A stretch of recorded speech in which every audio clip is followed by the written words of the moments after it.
Welcome to the Wooper Club League Season 18, Week 3 Power Rankings. We're starting to whittle down, finally, on those undefeated teams, because we had a couple play each other. We're going to get there. My name is IllLogic. I'm the host. I'm the coach of the Bouffalant, and I'm joined, as always, by my co-host, SteveChuck, coach of the Waterdeep Wobbuffets. Hey, everybody. Well, we finally got something to chat about before the recaps here. We do have a transaction. The Newport Noctales putting one of their Terra captains onto Heatran instead of Vikavolt. Steve, I'm a big Vikavolt fan, big fan of it being a Terra captain, but Heatran as a Terra option, yeah, that makes sense. Yeah, Heatran is, certainly one of the best Terra captains. With the way we're doing things a little differently this time, with all mons being equal in the eyes of Terra captain cost, it's kind of a no-brainer to have the top of the line mons do it. Heatran's one that really can take advantage of it. Has that ground weakness you really want to shed. Has the immunity and flash fire it can exploit with its Terra typing. It is a shame to lose on Vikavolt. Vikavolt's one of those lower tier options that can certainly make use of it. One with a levitate and two with that massive special attack. Could be a very interesting mon to do that with. However, certainly with this wider point spread and Vikavolt being towards the lower end, will likely be more of a support option in the matches it does come, and therefore makes sense for Heatran to be the one to abuse that Terra captaincy status. One of us wanted Heatran to cost one more Terra Captain point. We'll see if the rest of the league and I also end up regretting not adding on extra tax onto that. But with that out of the way, I think we should get into the recap here because this was a fun week 3 of matches. We're going to start off week 3 with the Aggrons, who need to keep winning to prove that they belong with the top dogs, and a win over the Evergreen Employons will certainly help that. Gliscor's EQ does over half the DNC, triggers weakness policy, but the Employons were setting up a second Calm Mind. A little too greedy, so that opportunity is wasted. Swaps out, Blissey tanks the Hydreigon hit, Whimsicott tanks the Urshifu hit. It's the same as his other matches, he always has an answer. Whimsicott takes Urshifu to a third, Roaring Moon tanks Goldingo hit, and then down goes the String Cheese Man. Gliscor tanks Roaring Moon, tanks some hits there too. SD's up, takes the Hydreigon down dangerously low, but does leave the Gouging Fire very healthy there. We'll see if he ends up regretting that. Kragnol tanks the hit, but Farigiraf now has an opportunity. It gets to set up Trick Room, gets to Wish, gets to pass over to Urshifu to heal that almost all the way back up. That could be huge even as it gets paralyzed, and especially in Trick Room. Down goes Blissey, down goes Whimsicott. The Employons are back in it, but here's Skeledirge powering up, 2 big hits into Farigiraf, but another big Wish passing it to Yancey. It's setting up Calm Minds, but Skeledirge is unaware of those boosts. A big Hex KOs it. Dancy goes down, just setting up, not doing anything.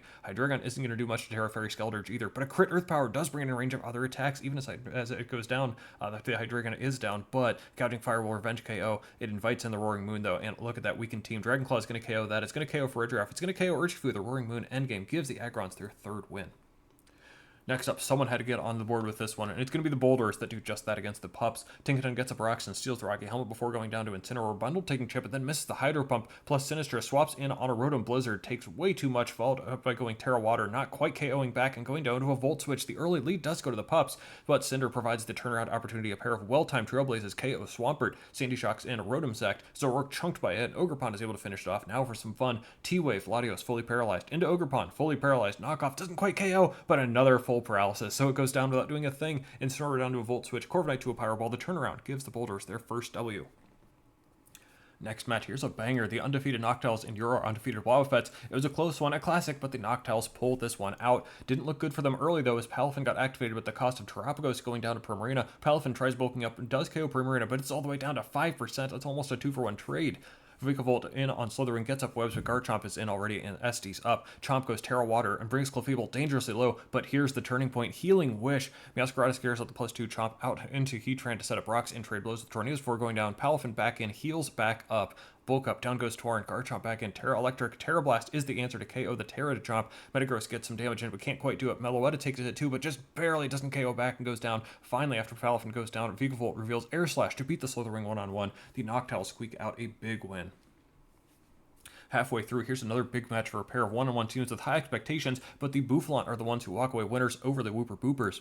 Turn 1, Hamrock gets up spikes with Ceaseless Edge, but Charizard lands the Focus Blast, Oko's right back. Deoxys Defense sets up Psychic Terrain, seems good against 2 strong priority users, but Taunt from Raging Bolt will stop anything further. Then a Draco Meteor to chunk treads and swaps out with Eject Pack. That lets Great Tusk Rapid Spin away the spikes and into Scizor for some more damage. U-turn brings Deoxys down low as both swap into the fast sweepers. Ogerpon and Enamorous chunking each other hard, but the Scarf on Enam means Scizor has to come in to tank a hit. hit. Good U-turn out of Rotom to do good chip damage there, but we're back to Ogerpon and Enamorous. Charizard has to get sacked. Rotom chunked a bit more by Bullet Punch, then goes down to a Draco Meter from Raging Bolt. It's endgame time now for the Booper Sneasler into SD, but Volt Switch chunks it enough to put it in range of Scizor. Out to Iron Treads to tank a hit, but Great Tusk can match it. A knockoff does a lot of damage without knocking it out, but it didn't need to. It's in range of a Bullet Punch, as are Deoxys, as is Sneasler and Enamorous. The banded Bullet Punch sweep at the end to give the Bouffalant the edge and win this round. Next up, the Seattle Steamrollers trying to get back into things, but no, it's the Kanto Kinglers who grab a win instead. Urshifu chunks Torkoal as rocks go up, then Hatterene tanks a hit, nuzzling the incoming Torn, and Mystical Fire finishes it off. Masshold will revenge KO the hat, but Chiyu has no switch in. Barrascuda outcode by a fire move. Salaman's in, D-dances up. Both it and Iron Valiant go Terra Steel, and they're trading hits. They both go down at once thanks to Life Orb recoil. Urshifu finishes off Torkoal this time, but Chiyu is back in the sun. Goodbye Toxtricity to an overheat. And at -2, it still KOs Urshifu. Insane. Masshold in to set up and try to salvage this. It survives a hit and KOs Chiyu, but Rillaboom still has priority. The Kinglers with their first win of the season. And finally, in the late match, Calgary and Cincinnati are trying to get a leg up with a second win each, but it's the Incineroar who are going to nab this one. Substrika in first to stop Rocks from Lando, and then into D-Knight to set up a couple D-dances, but into Fortress on E-Speed. Red cards, set up negated. Iron Moth goes Terra Flying to set up an agility, out trading his brother Volcarona to get that KO, but revenged by the Sucker Punch Dragapult. Chen Pao is the answer. Into Fortress, who's trading rocks and body presses with Ready Steel now. Fortress fully paralyzed on a crucial turn, and that means Miss Magus is going to end to protect the rocks from a spin. Down goes the Fortress. That could be big. Greninja ends the next threat in. Sword Stance up on Energy Ball. Night Slash KOs Miss Magus and activates Battle Bond, but Boots means D-Knight does live rocks and revenges with E-Speed. Dragapult going to try to revenge, so out into Registeel to eat a D-Darts, and Lando gets a hit to get back into a good position itself. Critical turn here. The Registeel stays in, and Lando did click Earth Power. Down goes the Registeel, but Chen Pao is still alive. It KOs Landers, and Landers back in, and then in comes the Dragapult. But it was a ploy. What's your priority move? King Gambit won't care, but it also won't find out as Chen Pao also swaps into Zubstrika. Zubstrika not going to get damaged off, though. Taunts King Gambit to stop shenanigans as it goes down. Back to Chen Pao. Now what? If it's choice locked, maybe it's a 50-50, or it could be even easier than that. King Gambit goes Terra Poison, resists Sacred Sword, KOs back easily, and even though D-Knight crits outrage, it goes down to the follow-up D-Darts. The Incineroar showing the power of their high tiers this round. That's what happened in week 3. Very interesting week here for sure. Some awesome games. Newport Noctels remain up top there. Aggrons up at number 2. Wobbuffets at 3, Bouffalant 4, Incineroar all the way up to 5, Woopers at 6, and Empoleons at 7, Calgary at 8. So overall, the same teams as the previous week, but a little bit of shuffling here. We should start off again, Steve, with the top 2 teams, the Noctels and Aggrons, still undefeated. Noctels with a big win there, though that was a pretty close one, and the Aggrons just keep on rolling. Yeah, really no discussion here between these two and any other teams possibly passing them up. Both of the teams still looking good, doing well. Noctowls picking up a big win over the Wobbuffets. Aggrons, with another dominant win over the Empoleons. In terms of the two of them, of course, we're still giving the edge to the Noctowls, the historical precedents. Of course, the larger win here. Really, this is the pair that we'll discuss that is the least close in our eyes. The Noctowls clearly ahead, despite both being 3-0. But, we'll see as they keep going, and maybe they'll play in the near future, and we'll get some head-to-head to help decide this in the future. That's what had just happened previously to Tier 2 as we go down to the 3 and 4. The Wobbuffets and Bouffalant did face off. That's my Bouffalant's only loss, and your Wobbuffets only lost to the Noctowls up at 1. So these are two well-positioned teams here at 3 and 4. I do think we're very close right now, Steve, but I do think you probably have a little bit of the edge here considering at the very least your schedule. You've already faced the Noctowls and Bouffalants. It can't get any harder than that, right? I sure hope not. But yeah, both of us 2-1, very close, also historically dominant teams. Really comes down to the fact that, in part, the head-to-head, and that I have beat the Bouffalant, but also part of that is that the Bouffalant have not yet played the Noctowls, who are on their schedule for the remainder of the season. Not every week, but, one of the weeks. So something, the Bouffalant have to look forward to, a harder match, of course, they can win it. But something that might slow them down slightly, giving the Wobbuffets the slight edge, and of course the head-to-head, which does matter some, but as you very prominently mentioned, some key misses and or crits certainly influence the outcome of that game, which I might be a little lucky for. So for now, we're close, and we'll have to see what the future brings for this pairing. Eventually, whenever we play the Noctowls, that could give us some good info, but until then, I like your schedule a whole lot more than mine. Speaking of schedule watch, we were doing that a little bit as we talked quite a bit about the next two teams. The Incineroar are 2-1, and the Wooper Boopers are 1-2. But I actually think this pair is quite close to each other. Incineroar do make a nice little jump up there as the Boopers lose to the Bouffalant, but that's nothing to be ashamed of necessarily. Steve, why are these two teams so close despite being a game apart? Yeah, it really comes down to their schedule thus far. The Incineroar, of course, had that big loss to the Noctowls a win this week over Calgary and a dominant win over the Kinglers the week prior. So, some teams that are towards the bottom or off the power rankings, plus a big loss to the Noctowls, which you really can't get much from.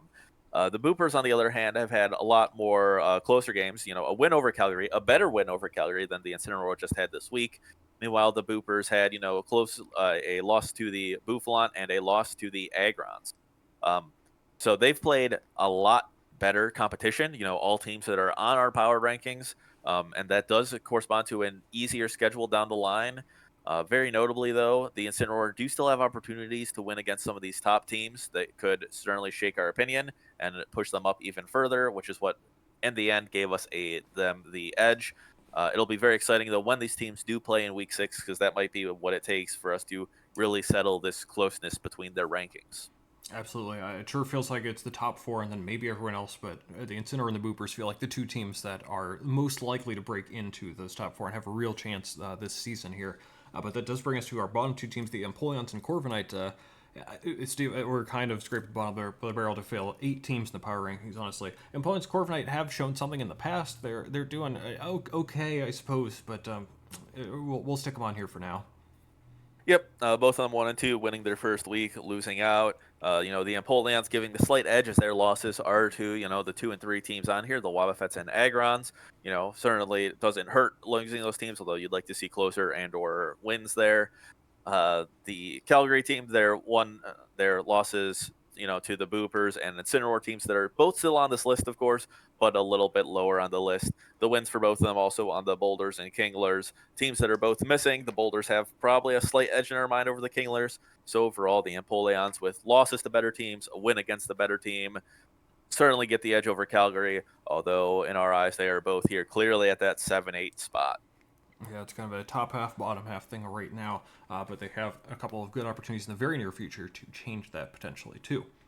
So let's move on to the standings, talk about it a little bit. Yeah, we still have those 2 3-0 teams. We're down to 3 2-1 teams. The symmetry has been thrown off a little bit here, Steve, and I'm a little upset about that, but that's a lot of 1 and 2 teams here. A couple things potentially talk about the symmetry there with the Steamrollers losing out, potentially even early look at what it takes to make playoffs. So where do you want to go with the standings here?